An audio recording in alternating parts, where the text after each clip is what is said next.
ये कैसा खेल है राम कि राजु देन कहूँ शुभ दिनो सादा, कहू जान बन के ही अपराधा। तुम्हारे लिए तो राज तिलक करने के लिए शुभ दिन स्वादा था। आज का दिन मुहूर्त निकाला गया है। सारे अयोध्यावासी, सारे नगर में तैयारियां हुई है।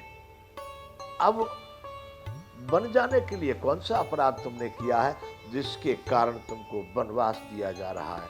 बन जाने का किस कारण से महाराज ने कहा है? कहेऊ जान बन, बिना अपराध के तो कहेंगे ही नहीं। क्यों कहेंगे अपराध नहीं है तो कोई? के ही अपराधा, कौन सा अपराध है आपका जो वन में जाने के लिए कह रहे हैं? तात सुनावहु मोहि निदानु, को दिन कर कुल भयऊ कृसानु। राम मुझे बताइए, इसका कारण सुनाओ। सूर्यवंश रूपी वन के लिए जलाने के लिए ये किसने अग्नि लगाई है? कौन अग्नि बन गया है जो इस सूर्यवंश को नष्ट करना चाह रहा है? ठीक ठीक राम, मुझे इसका कारण बताओ। राम जी कैसे कह के कही है इसके पीछे? वैसे भी सोच सोच का बड़ा विरोध होता है। राम तो नहीं मानते कि कहीं ने कुछ गलत किया है। राम तो कह रहे ठीक किया है। 2 वरदान महाराज को देने थे, दे दिए। उनको जो अच्छा लगा मांग लिए। पिताजी ने भी कोई अनुचित नहीं किया है, क्योंकि तो रघुकुल की रीत है। उनको क्या मालूम था क्या मांगेगी। उन्होंने वचन दे दिया तो उन्होंने भी अपने वचन का पालन किया है। राम ने कभी भी अपने मुंह से न पिताजी को, न केकई को, किसी को एक बार भी, केकई माता को भी नहीं कहा है कि कुछ अनुचित कर दिया केकई ने। बिल्कुल नहीं।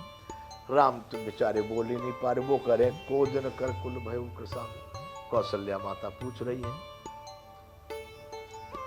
राम जी के साथ में सुमंत्र जी के पुत्र भी आए हुए थे। राम के साथ उन्हीं की उम्र के आयु के थे। राम जी ने कहा भाई क्या करें? तो सुमंत्र के पुत्र ने राम जी की तरफ देखा तो लगा कि राम जी की भी इच्छा है कि बता दूं मैं सब बात माता को।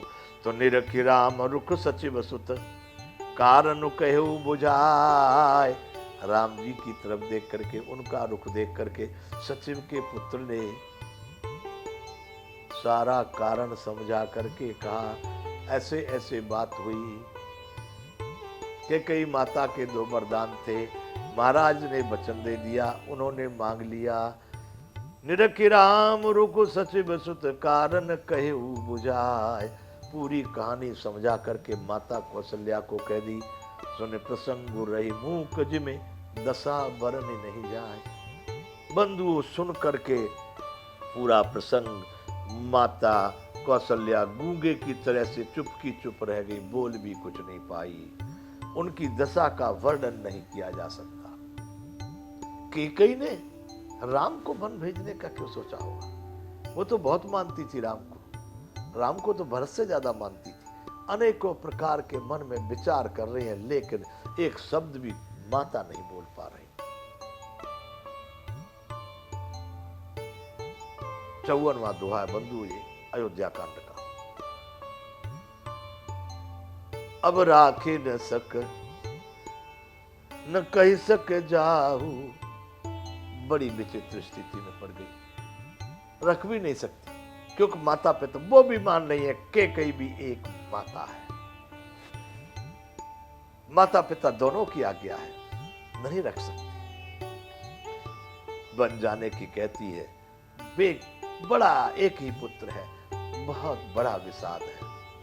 राख न सक नहीं कहे सक जाहू, दू भांति उर्दारुन दाहू। दोनों प्रकार से उनके हृदय में बड़ा भारी संताप हो रहा। दो भांति, जाने में भी रखने में भी न रख सकती है, न जाने की कह सकती है। ये दुर्गति दुर्दशा ही बंधुओं व्यक्ति के जीवन में बहुत बड़ा संकट है। दुहु भांति उर्दारुन दाहू, लिखत सुधाकर गा लिखे राहु, विदगति बाम सदा सब काहू। माता भी भगवान के पास पहुंच गई। अंत में उन्होंने भी भगवान के ऊपर ही डालना शुरू कर दिया। विधाता की चाल सदा सबके लिए टेढ़ी होती है।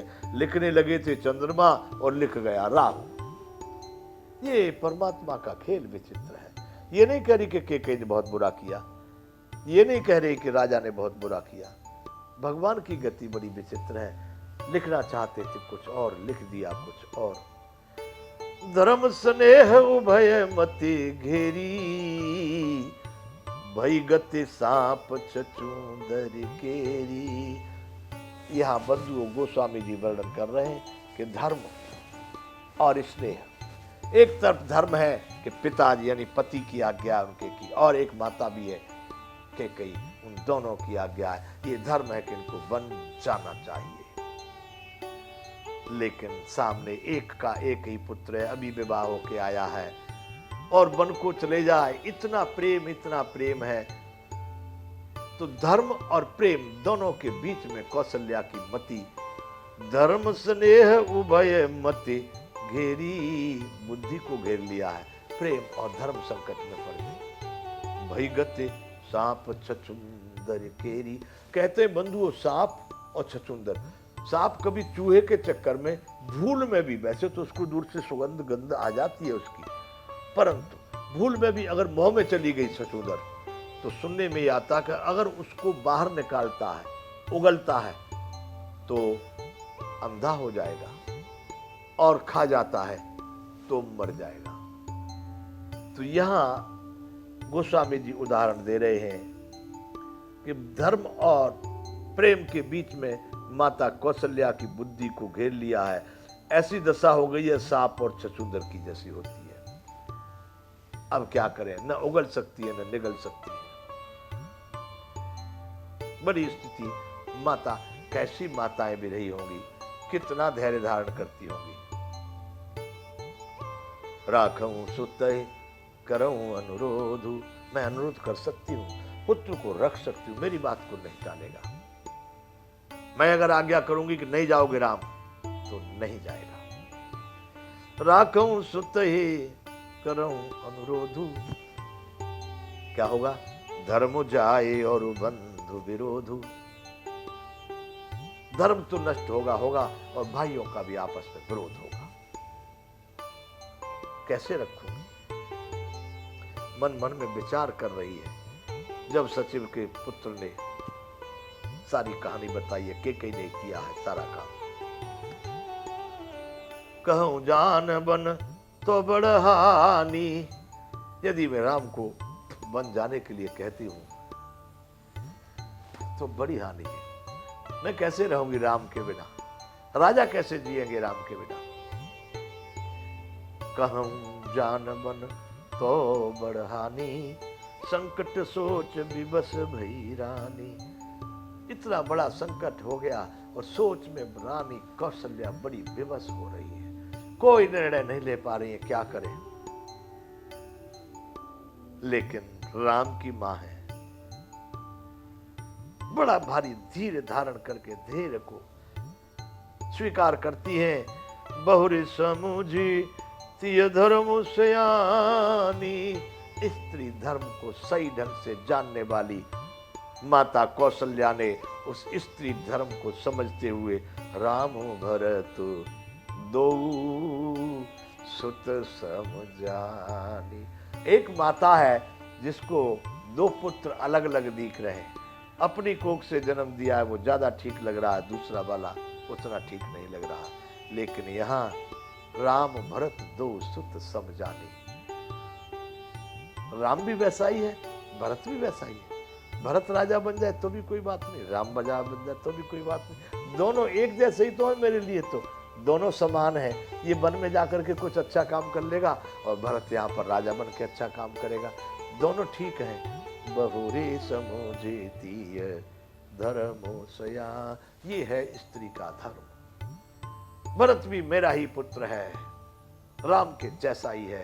राम और भरत को दोनों को तोलती है, अपने प्रेम के तराजू में दोनों को समानता दे देती है माता कौशल्या।